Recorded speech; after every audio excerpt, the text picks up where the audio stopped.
¿no? Para poder llegar a lo que les quiero explicar en la segunda fase de la clase. Y dice, Atienza dice que la argumentación tiene 3 concepciones. ¿Sí? De ahí que yo les decía que Atienza lo encasillaron en una sola. Y sí, la verdad es que su teoría predominantemente habla de eso, pero lo que Atienza, bueno, identificaba de un inicio es que existe la argumentación formal, que existe la argumentación material y existe efectivamente la argumentación de tipo pragmático.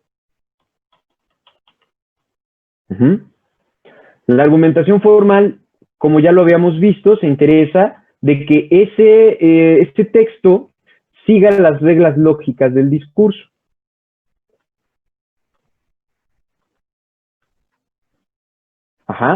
Premisas, conclusión, las reglas silogísticas, etc. La argumentación material, dice Atienza, tiene que ver con que esas razones sean buenas razones. Y esto se logra o se alcanza a través de tener premisas, esto es lo que dice Atienza, premisas verdaderas y premisas relevantes. Ustedes se van a encontrar en muchos expedientes, si ustedes analizan, hacen un autoexamen o analizan expedientes de otras salas, de otros juzgados, igual en el mismo sitio del Consejo de la Judicatura se pueden agarrar cualquiera de otro estado y analizarlas con el esquema que les voy a mostrar en la segunda parte de la sesión, y ver si, por ejemplo, sus premisas son relevantes, es decir, si están relacionadas con los hechos, ¿verdad?, que dan origen a la controversia. Una vez que ya localizaron cuál es la controversia y los hechos que dan origen a esta, hay muchas cuestiones, muchos argumentos que no están siendo relacionados directamente o tienen una relación, sí, pero débil, con los hechos que dan origen a la controversia, ¿no? Este es uno de los posibles ejemplos. Recuerden que en argumentación, no de Atienza, sino en argumentación de manera general, hay 3 formas, esto vamos a poner como un paréntesis también, esto no es técnica de jueces, más bien es técnica de abogados, de defensa, de defensoría, ¿no?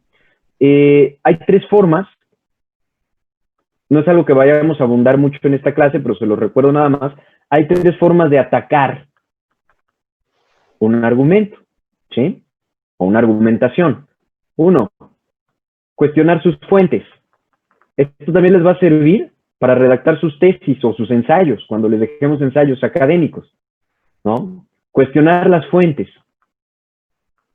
Hay más, estos son los más básicos, es la forma más elemental. 2, cuestionar o atacar, si se quiere ver así, la relación entre las premisas.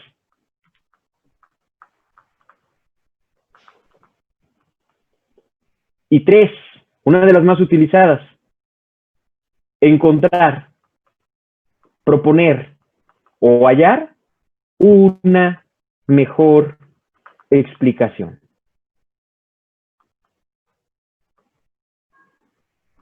¿Sí? Esto también sirve para hacer crítica de un autor, por ejemplo. Si ustedes quieren atacar la teoría o hacer una revisión crítica de la teoría de Manuel Atienza, pueden argumentar sus ensayos o sus trabajos con cualquiera de estos 3 elementos, con los 3. ¿Sí?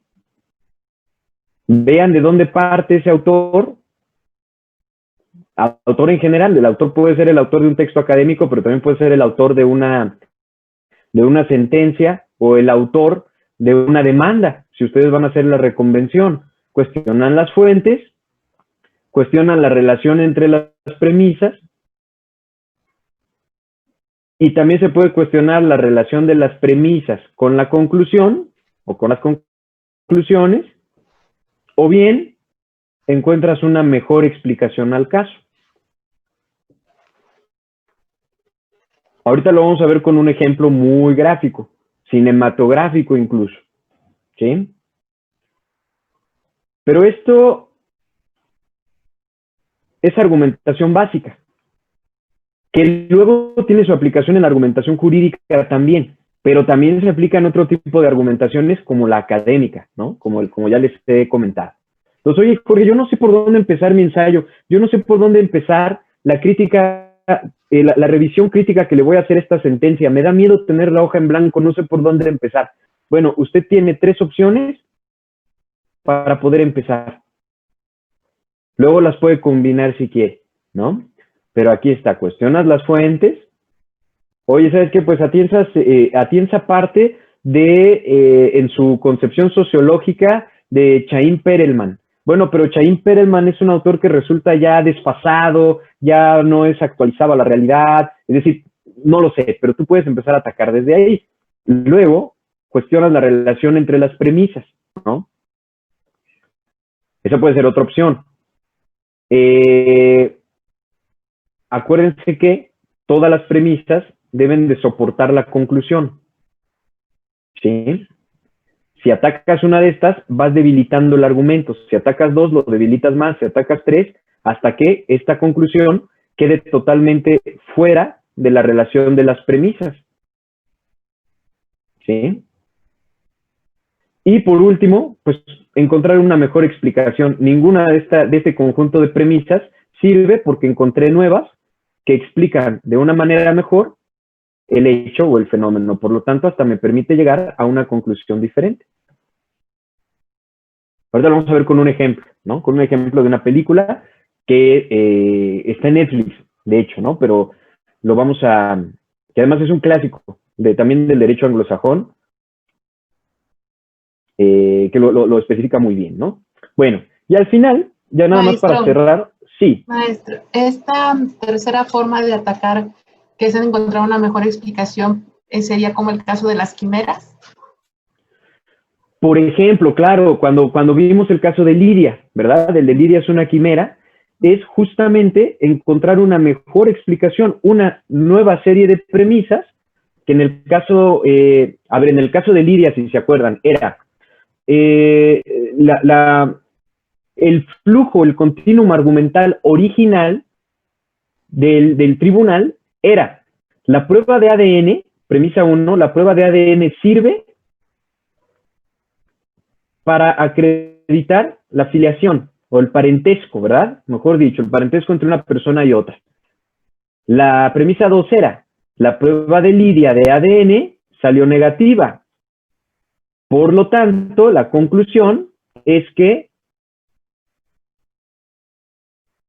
las personas a las que se les aplicó la prueba de ADN no son hijos de Lidia.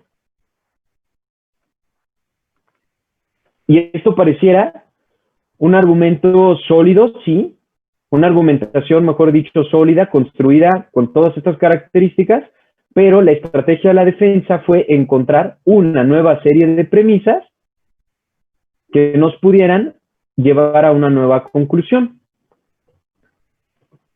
Y si se dan cuenta, también está combinada la estrategia, porque nadie cuestiona que las pruebas de ADN, esto es un argumento, una razón universalizable, nadie va a cuestionar que las pruebas de ADN sirvan para comprobar la filiación, el parentesco, pero agregan una premisa que antes no había. Ajá. Las pruebas de ADN se basan en un 20% para emitir un resultado, un 20% del código